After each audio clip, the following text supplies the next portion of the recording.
Welcome to this tutorial.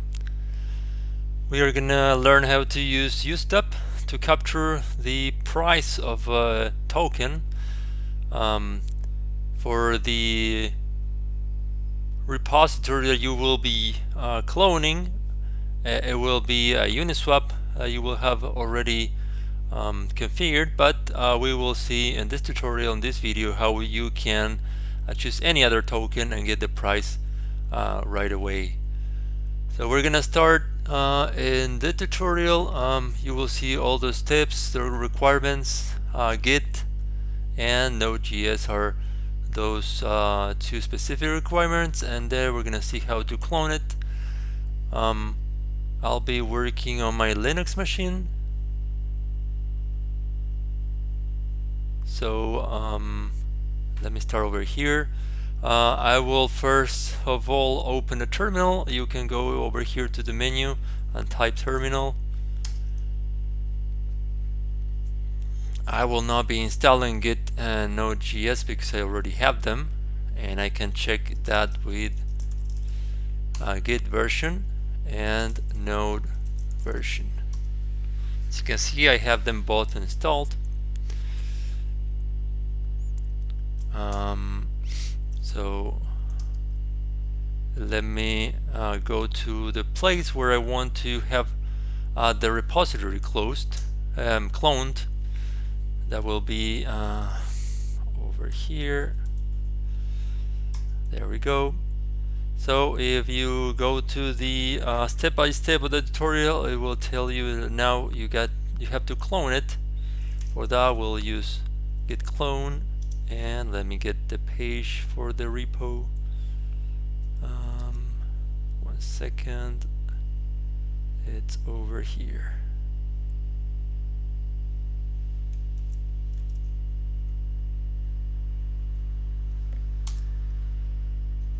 Alright, we got the repo right over here, so we'll change our directory to that repo. And here we are. We got all the files that we need to start our application. And this application, it's a copy of the example that the team from useDapp provides. Let me share that with you. It's this example that they have for the functionality that you can get with useDapp. Prices, you can get different prices, and as you can see, this page you can actually, it's in the tutorial. Down on the bottom you will see this link, so you can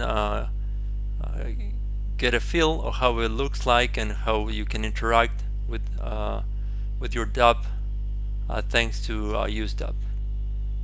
And as it is said there in the tutorial, one of the great things that you have useDapp is the last you get the last second of the changes in the blockchain, because useDapp will capture any change in the blockchain, any new block that is deployed around 50 seconds. You will get a refresh of the prices or any other thing that you are showing from the blockchain. So that's awesome. So going back to my tutorial, after we clone it, after we go into that repository that you have cloned, we need to install all the packages, all the dependencies. So we do that by typing npm install, and that will probably take a few minutes. We have our npm install completed.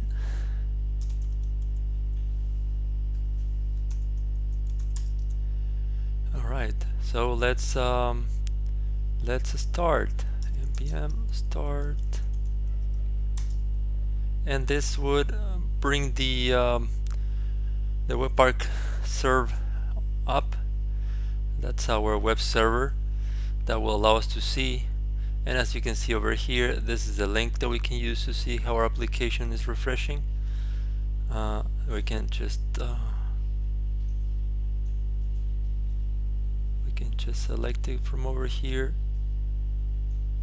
or we can just type localhost and use the port 8080, and it's marked there.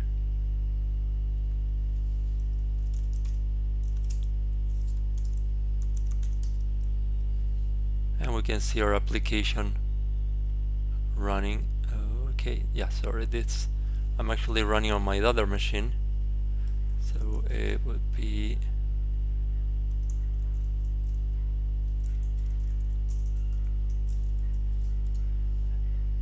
okay. There we go. All right, so as you can see, it's pretty much the same as what we have from the example that useDapp provides, but I have made a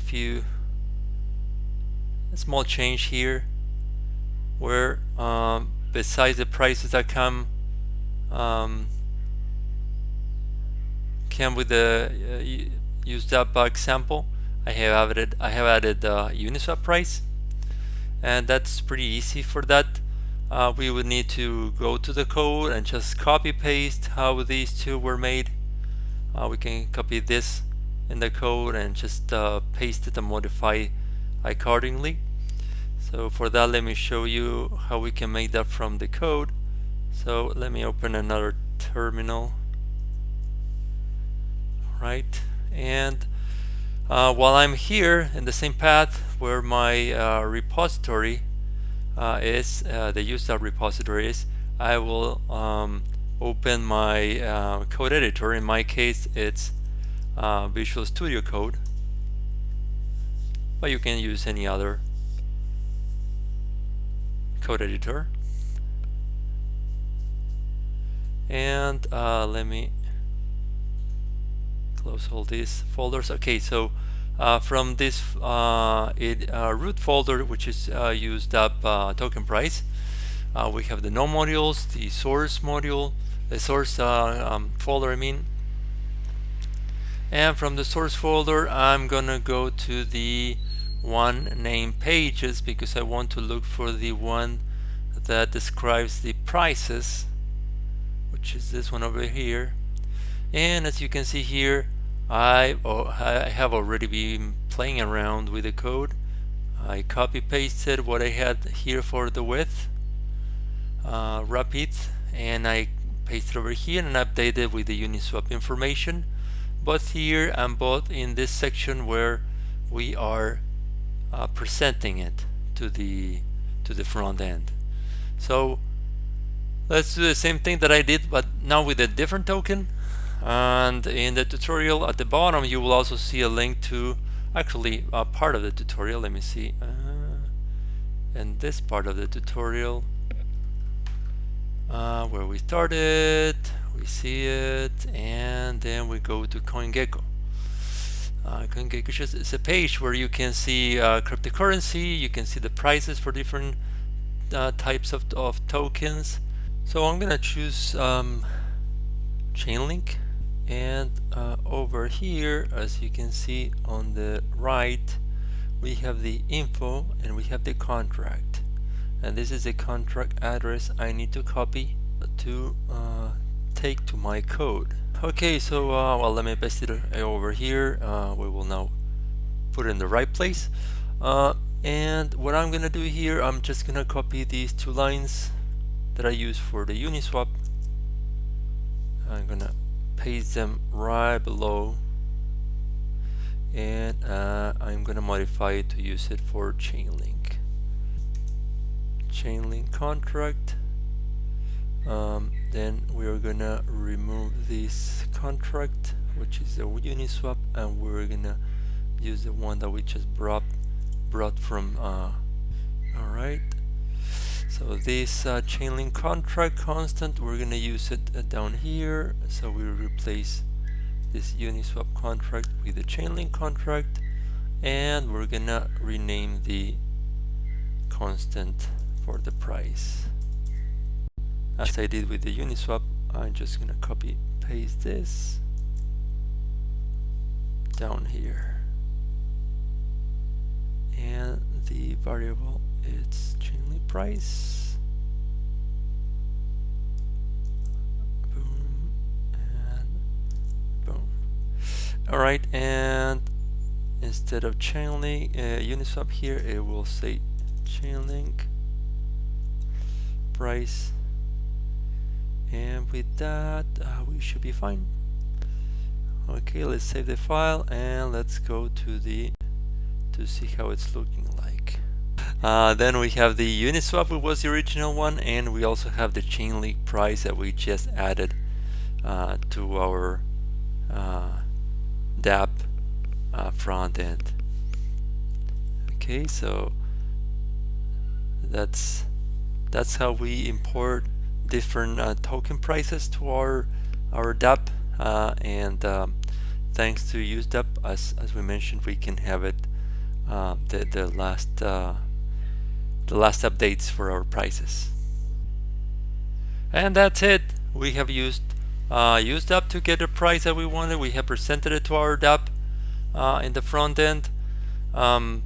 We can do this as many times as we want with the different tokens that we capture with the CoinGecko API. And in case that you want to go for more details on how to use the CoinGecko API from useDapp, you can go to the documentation. This link is down at the bottom of this tutorial. You go to CoinGecko API here on the left,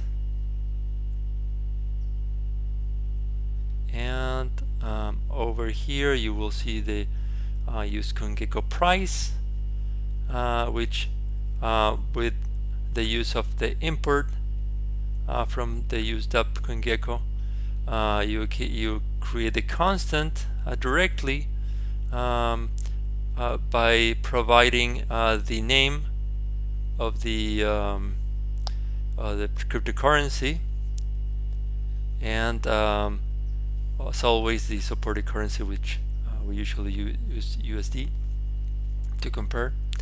And this is how we return it to the front end. The difference between the CoinGecko price and the use CoinGecko token price is that the token price requires a contract address. So in case that by just typing here the name of the cryptocurrency you don't get the price, you will have to use this other method with this, which is pretty much the same, but this one requires the token contract. Okay, so that's it. Thank you for sharing this time with me, and hope we see you in another tutorial. Bye bye.